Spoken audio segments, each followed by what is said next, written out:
Alors que le mois du Ramadan touche à sa fin, venons-en au dossier de cette édition consacrée à la décision prise par 30 à 70 000 personnes en France de se convertir à l'islam. Ce sont essentiellement des femmes qui font ce choix.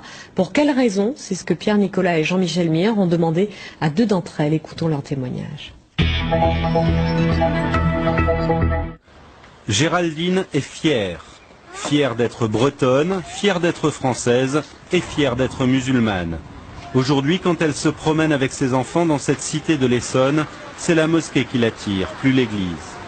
Avant, lors des journées mondiales de la jeunesse, elle lançait des hurrahs au pape, la croix au cou. Pied de nez au Vatican, c'est le 15 août dernier, jour de l'Assomption, qu'elle a finalement choisi d'embrasser l'islam. Elle n'a eu qu'une phrase à prononcer. La ilaha illallah wa Muhammad Rasoul Allah. Excusez-moi pour l'arabe, encore un peu de mal. Il n'y a qu'un seul Dieu et Muhammad est son prophète. Son sens de l'orientation, elle en rigole, est aussi approximatif que son arabe, mais elle s'applique. Et là je suis évidemment inversée. Donc, cette boussole spéciale indique la Mecque. Donc il faut suivre cette direction-là pour la prière.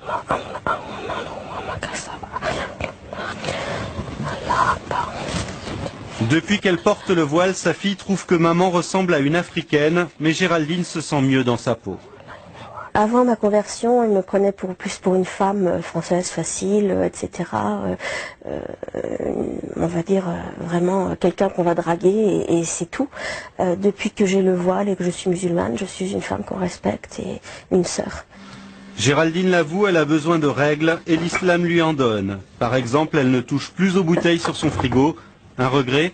C'est plus quand je mange, par exemple, un plat typique qu'on a l'habitude de mettre de servir avec un vin rouge, ou même les huîtres que j'ai mangées dimanche sans muscadet, c'était un petit peu tristounet finalement, puis c'est bien passé avec les citrons.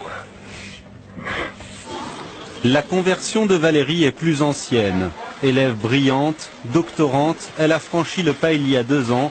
On ne peut pas dire que ses parents ont mal réagi, mais ce n'était pas non plus le fol enthousiasme dans sa famille. Je dirais pas que ça les a intéressés.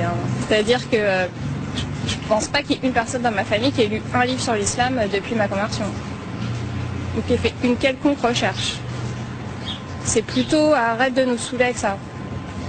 Avant même de devenir musulmane, Valérie était choquée par l'interdiction du voile à l'école, choquée aussi par un monde occidental trop matérialiste à son goût.